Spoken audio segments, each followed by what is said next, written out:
Selamat datang pemirsa. Kembali bersama saya Foni di media investigasi Bayangkara Global News.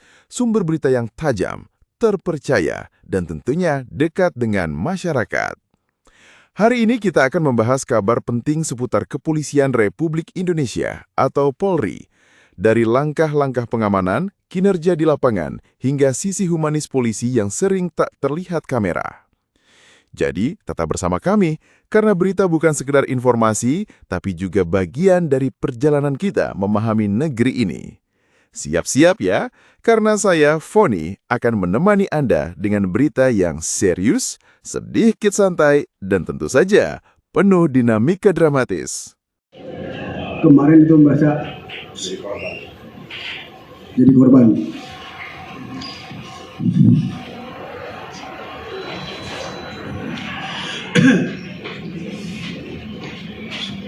Yang seharusnya merasa kesal ya. Ya, setelah lanjut. Yang seharusnya itu didapat oleh kami, Pak. Itu kan satu kelompok itu ada 20 orang. Itu jumlah nominal uangnya 40 juta. Itu kan untuk wirausahaan dalam waktu itu ada COVID, Pak. Bantuan dari COVID. Kebetulan terang aja kami dibentuk oleh mereka. Bukan membentukkan kami, Pak. Kami dibentuk oleh mereka. Ketua, sekretaris sampai bendahara yang membentuk mereka, yang atur mereka, yang sekarang yang tadi ada di sana. Ya kami ikut. Di situ pas waktunya kita didaftarkan ke Bank BRI, ya kan? Pas waktunya juga kami tidak tahu, dikasih tahu sama mereka pengambilan uang, gitu Pak. Pas mengambil uang, pas keluar itu udah disediain Pak, seperti tas bukan, tas, buku dan uang itu dimasukkan ke tas Pak. Kami dikasih amplop, ucapan tanda terima kasih telah mengambil uang. Jadi bukan uang itu, uang ucapan terima kasih dari mereka. Terima kasih udah ngambil uang gitu.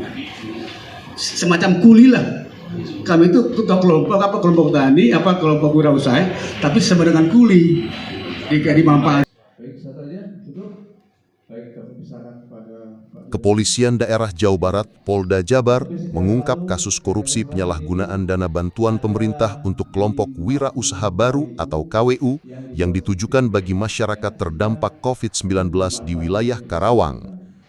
Akibat praktek curang ini, negara mengalami kerugian hingga 1,99 miliar rupiah berdasarkan audit Badan Pengawasan Keuangan dan Pembangunan atau BPKP. Kabid Humas Polda Jabar Kombes Pol Hendra Rohmawan SIK MH menjelaskan, kasus ini bermula dari laporan polisi pada 1 Agustus 2023. Setelah penyelidikan panjang, penyidik menetapkan 7 orang tersangka yang seluruhnya merupakan pengurus gabungan kelompok tani Mekar Tani Bumi atau GKTMTB. Para tersangka membuat dokumen usulan fiktif untuk mendapatkan dana bantuan pemerintah. Mereka memalsukan data, mengelabui masyarakat petani, serta menguasai uang bantuan yang nilainya mencapai hampir 2 miliar rupiah.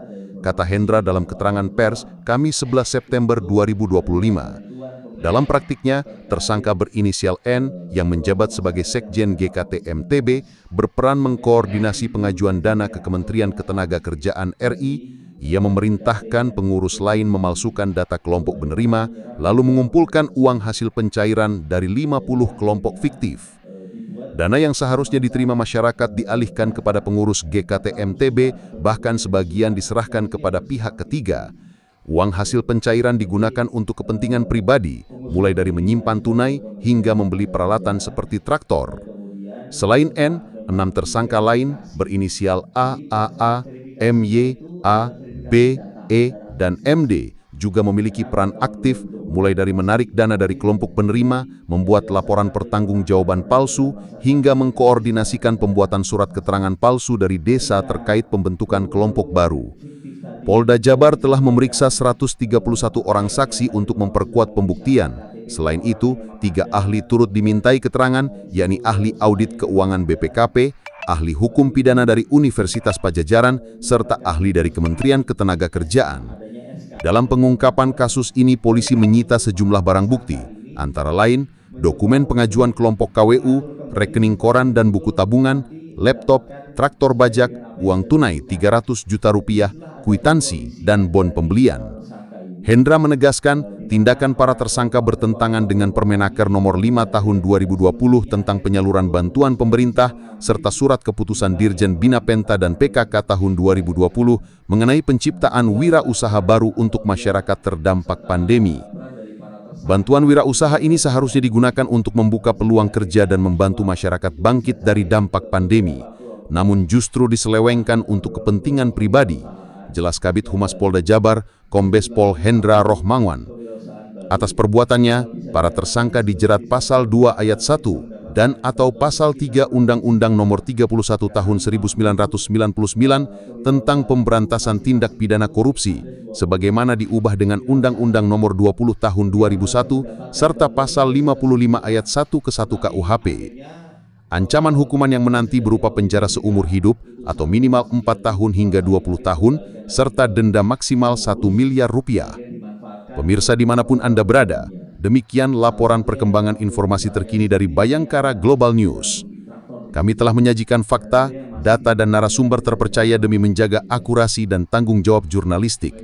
Tetap waspada, patuhi protokol keamanan, dan dukung kinerja Kepolisian Negara Republik Indonesia dalam mewujudkan situasi Kamtibmas yang aman, damai, dan kondusif.